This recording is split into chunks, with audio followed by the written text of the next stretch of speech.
welcome to Teachers Teaching Teachers. It is show 352. It's June 5th, 2013. And we are graced tonight with James Paul G., who published a book, I think it was in January, if I looked at the publications correctly, called The Anti-Education Era. And the subtitle, which I said last week, or 2 weeks ago when we talked about the book, is even more provocative. And that subtitle, Chris Sloan, is... Creating Smarter Students Through Digital Learning is that subtitle. Right. So we've prepped Jim, who he's allowed us to call him Jim here tonight, with saying that we are a conversational show. We're not really interviewing him.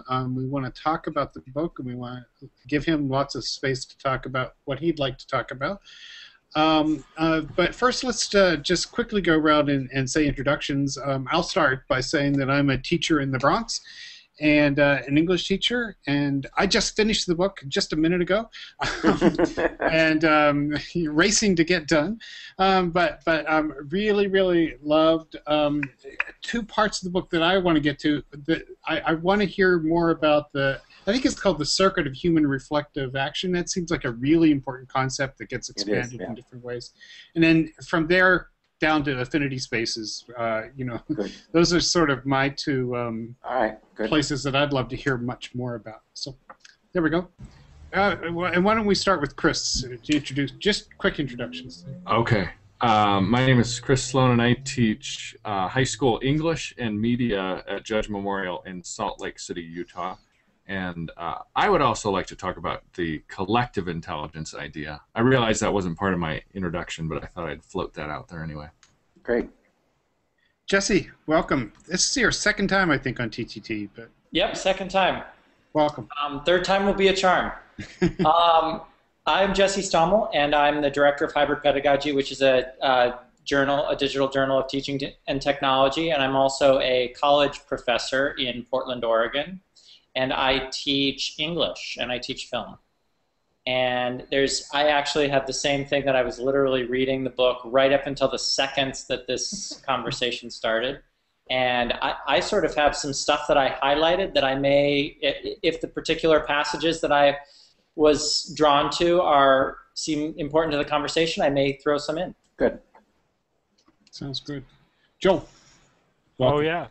Hi, my name's Joel Malley, and I teach English at a high school outside of Buffalo, New York, called Cheektowaga Central, and I teach a couple of English classes there, but I'm also a writing project person, and we've been exploring connected learning that the Digital Media Hub has kind of defined these principles as connected learning. So I've been doing a lot of thinking about that, and I have not read the book, but I just finished the preface and the first chapter via the Amazon, the free version via Amazon.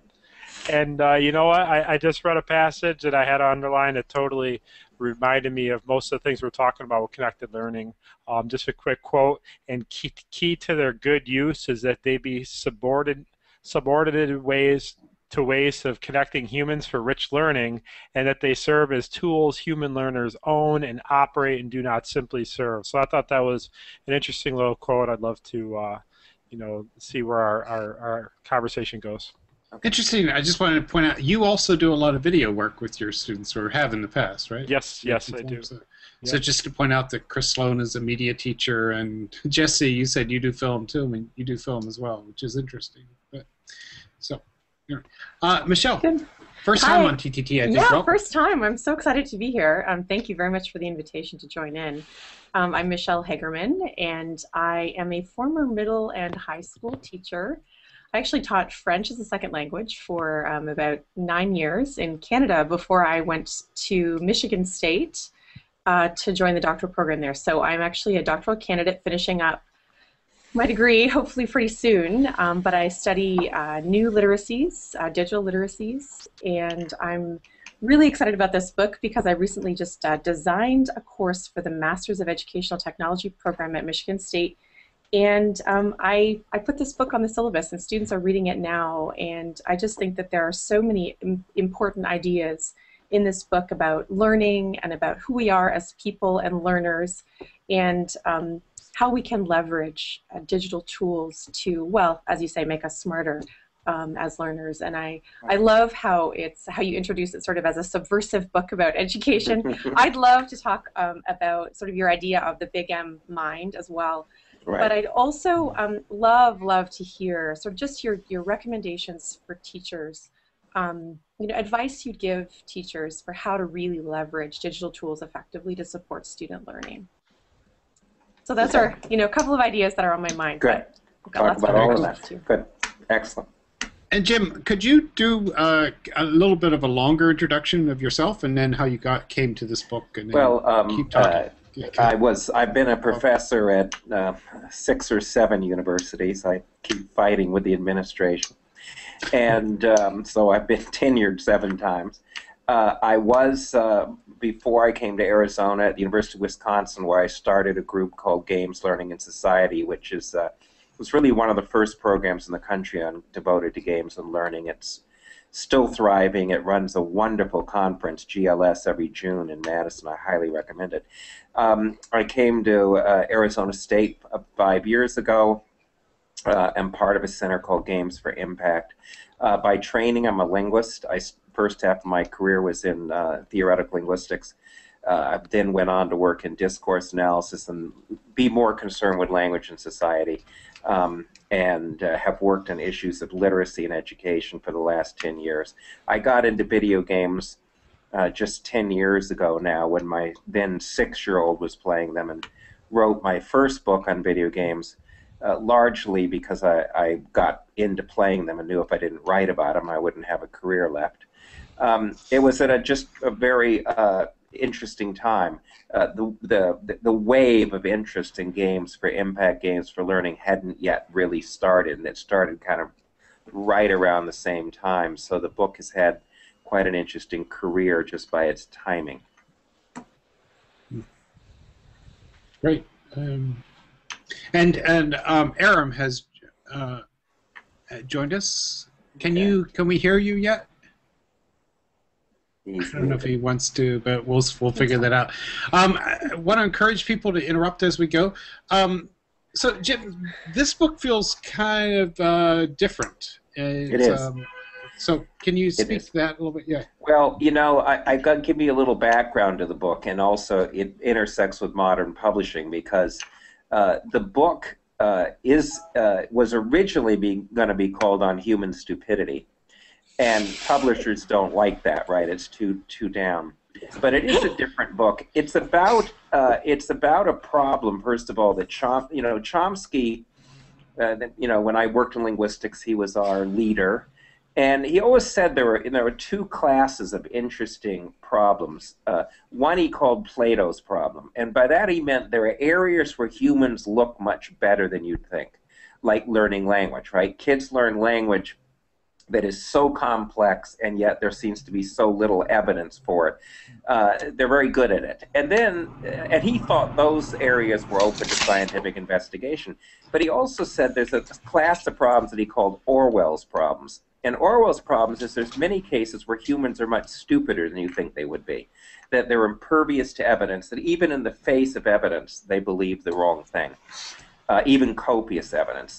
And as an old academic, I had become convinced, especially working in education and society, that Orwell's problem is killing us, right? That we live in a society that simply ignores evidence, that engages in arch stupidity, that is ruining our environment, ruining our schools, ruining our culture, and that it's important to really say to people that education reform has got to cease to be about simply reforming schools, and talk about reforming society and about what types of people we want to produce before it is too late. I mean, we're a country with the largest level of inequality we've had since the Depression.